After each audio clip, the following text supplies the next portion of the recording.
కేసీఆర్ ముఖ్యమంత్రిగా ఉన్నప్పుడు ఎవరిని కలవలేదు. ఆయన సచివాలయానికి రాలేదు అని ఉన్నది గదా! మరిప్పుడు కలుస్తున్నారా ఇప్పుడైనా? అది పబ్లిక్‌లోకి ఎళ్ళిపోతున్నది. ఇది జెప్పండి ఫస్టు. బుచ్చన ఈరోజు ప్రతిరోజు కూడా కేసీఆర్ గారు ప్రజల్ని కలుస్తున్నారు. ఆ రోజు ప్రభుత్వంలో ఉన్నప్పుడు గూడా కేసీఆర్ గారు ఆలోచించిందేందంటే, ప్రజల కలయిక ముఖ్యమా?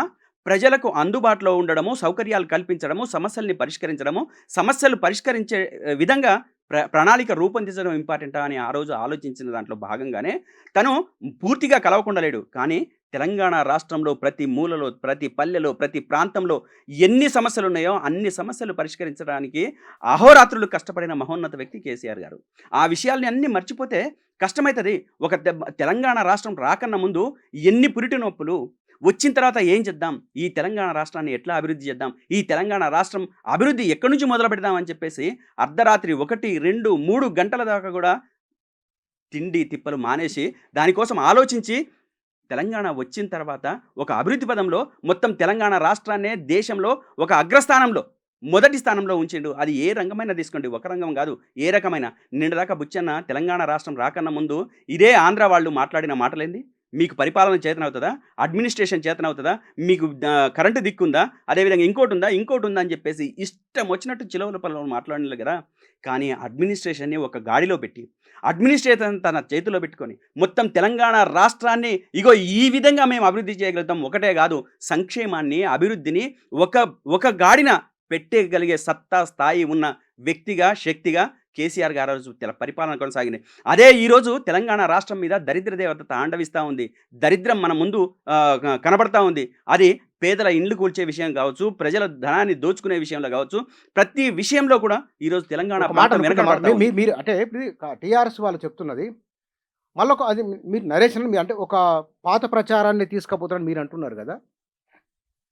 కాంగ్రెస్‌లో ఒక రేవంత్ రెడ్డి, ఒక పొన్నం ప్రభాకరు, లేకపోతే శ్రీధర్ బాబు, ఒక పొంగులేటి శ్రీనివాసరెడ్డి, సీతక్క ఇట్లా 5, 6 మంది కనబడుతున్నారు ప్రెస్ మీట్‌లలో. ఇక్కడ గూడా మళ్ళా ఆ ఇద్దరు ముగ్గురే కానొస్తున్నారని ఒక ఇప్పుడు ఎట్లయితే కనబడుతున్నదో దాన్నే గదా వాళ్ళు అంటున్నది అని ఒక ప్రశ్న ఉంది. బుచ్చన్న పచ్చకళ్ళోడికి ఎప్పుడు లోకమంతా పచ్చగానే కనబడుతుంది. మేము మా రాష్ట్రంలో మా పార్టీ నాయకత్వాన్ని అందించిన దానికి, అదేవిధంగా కాంగ్రెస్ పార్టీ నాయకత్వాన్ని అందించిన దానికి మీరు చూడండి, వేరియేషన్ చూడండి. ఒక గాదారి కిషోర్, ఒక బాల్కా సుమన్, అదేవిధంగా నిరంజన్ రెడ్డి, ఒక ఈటెల రాజేందర్ గారు మా పార్టీలో లేకపోయినా, అదేవిధంగా జగదీష్ రెడ్డి గారు, ఇట్లా అనేక మందిని పార్టీ మీరేమంటున్నారు? అంటే ఒక కేటీఆర్, ఒక హరీష్ రావు గారు కాదు. అంటే హరీష్ రావు గారు, కేటీఆర్ గారు, కేసీఆర్ గారు పార్టీ నాయకత్వం కాదా? అదేవిధంగా ఆ తర్వాత వచ్చిన జగదీష్ రెడ్డి కావచ్చు, నిరంజన్ రెడ్డి గారు కావచ్చు, లేకపోతే బాల్కా సుమన్ కావచ్చు, గాదారి కిషోర్ కావచ్చు, ఒక క్రిషాంక్ కావచ్చు, ఇట్లా అనేక మందిని స్ట్రీమ్ లైన్‌లో ఉంచి ఒక నాయకత్వాన్ని అందించిన గొప్ప ఘనత బీఆర్ఎస్ పార్టీకి ఉంది. ఆనాటి టీఆర్ఎస్ నాయకత్వానికి ఉంది.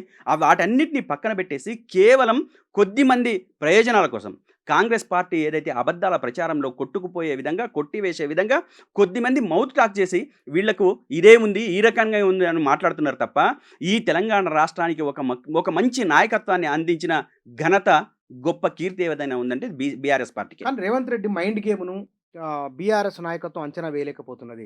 ఆయన మైండ్ గేమ్‌లో భాగంగానే నిజంగానే రాజకీయ నాయకుడు వైరి బలహీనపరచాలని అనుకుంటాడు ప్రత్యర్థులను. బట్ అందులో భాగంగా అనుకుంటే గనుక పైచేయి రేవంత్ రెడ్డిది అనే ఒక అభిప్రాయం కూడా ఉన్నది. అవును. ఆయనది పైచేయి ఉందని చెప్పేసి మేము కూడా అంటున్నాం కదా బుచ్చన్న. ఎందులో పైచేయి ఉంది తెలుసా? ప్రజల్ని కూల్చే దాంట్లో, వాళ్ళ బతుకుల్ని కూల్చే దాంట్లో పైచేయి ఉంది. అబద్ధాలు చెప్పడంలో పైచేయి ఉంది. ప్రజలకు మోసం చేయడంలో పైచేయి ఉంది.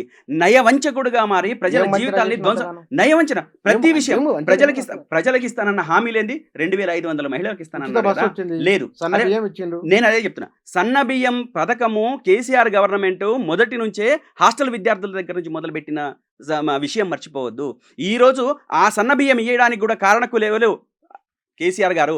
ఈ రాష్ట్రంలో అసలు సన్నబియ్యం వడ్లు పండడానికి కూడా అవకాశం లేని ప్రాంతంలో అత్యధిక స్థాయిలో నీళ్ళిచ్చి ఆ పంటను పండించే విధంగా చేసింది కేసీఆర్ గారు. ఆ పంట ప్రజలకు ఈరోజు చేరుతుందంటే, సన్నబియ్యం అందుతుంది అనంటే దానికి మూలం కేసీఆర్ గారు.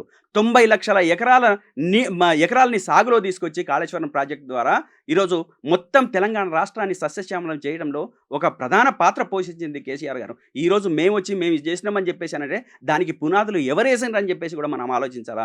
వాటినన్నిటిని ఆలోచించకుండా వీళ్ళు పైచేయి సాధించడం అని చెప్పేసి అంటే ప్రజల్ని మోసం చేయడంలో పైచేయి సాధించారు.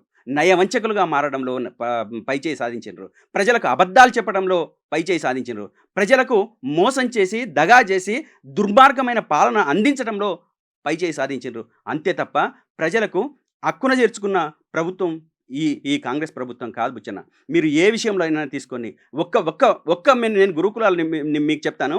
ఒక్క గురుకులాలు దాదాపు 60-70 సంవత్సరాల కాంగ్రెస్ ప్రభుత్వ హయాంలో 294 ఉంటే గురుకుల పాఠశాలలు 1002కు పెంచింది కేసీఆర్ గారు. దాంట్లో 10 ఏళ్ల నుంచి కాదు, అంటే 60 ఏళ్ల పరిపాలనలో కాంగ్రెస్ ప్రభుత్వం ఏం చేసింది, కేవలం 10 సంవత్సరాల ప్రభుత్వం మా ప్రభుత్వం ఏం చేసింది అనేది మీరు గుర్తుంచుకోవాలి. మేము బూట్లు ఇచ్చి, స్నాక్స్ ఇచ్చి, మంచి చదువునిచ్చి, నోట్బుక్స్ ఇచ్చి, అన్ని రకాల సౌకర్యాలు ఇచ్చి అంతర్జాతీయ స్థాయి ఎన్టీ రామారావు నుంచి ఉన్నాయి, తర్వాత కాంగ్రెస్ వచ్చిన ఉన్నాయి, కొనసాగుతున్నది ప్రాసెస్. కానీ ఇక్కడ నేను అదే చెప్తున్నా బుజ్జన్న, జనాలందరూ కూడా అదే ఆనాటి నుంచి కొనసాగుతున్నాయి. ఆనాటికి దాదాపు 60 సంవత్సరాల పరిపాలనలో వాళ్ళ హయాంలో ఉన్న గురుకులాలని 294. మేము వచ్చిన 10 ఏళ్లలో ఎంత తెచ్చినాం తెలుసా?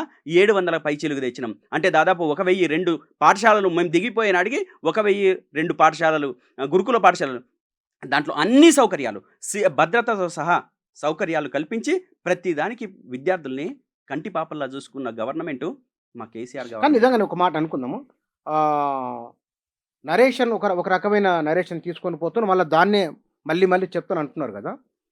అంటే ఒపీనియన్ మేకర్స్ అనుకుందాం.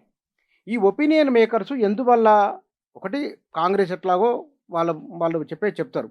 మీరు ఎవరైతే ఒపీనియన్ మేకర్స్ అంటున్నారో ఆ ఒపీనియన్ మేకర్స్ ఏ ఉద్దేశంతో చేస్తున్నట్టని మీరు భావిస్తున్నారు? కూర్చొని వాళ్లకు సొంత లాభాలు ఉన్నాయి.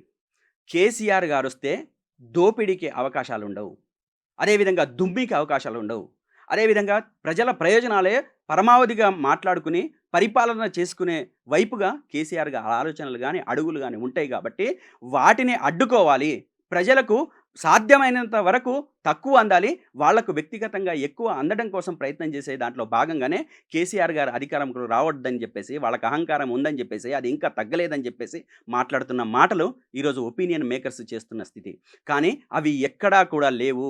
ప్రజలకు ఎక్కడా నిందించింది కానీ, ఒక వర్గానికి కానీ, ఒక కులానికి కానీ, ఒక మనిషికి కానీ నిందించింది కానీ, తిట్టింది కానీ ఏ రోజు కూడా లేదు. ఆనాడు కేసీఆర్ గారు కావచ్చు, ఈనాడు హరీష్ రావు గారు కావచ్చు, కేటీఆర్ గారు కావచ్చు, ఎక్కడ కూడా ప్రజలకు వ్యతిరేకంగా మాట్లాడలేదు, ప్రజలకు తిట్టిన సందర్భం లేదు, వాళ్ళకి ఇంకా దగ్గర తీసుకున్న సందర్భమే ఉన్నది తప్ప వాళ్ళని ఎక్కడ కూడా దూరం చేసుకున్న సందర్భం లేదు.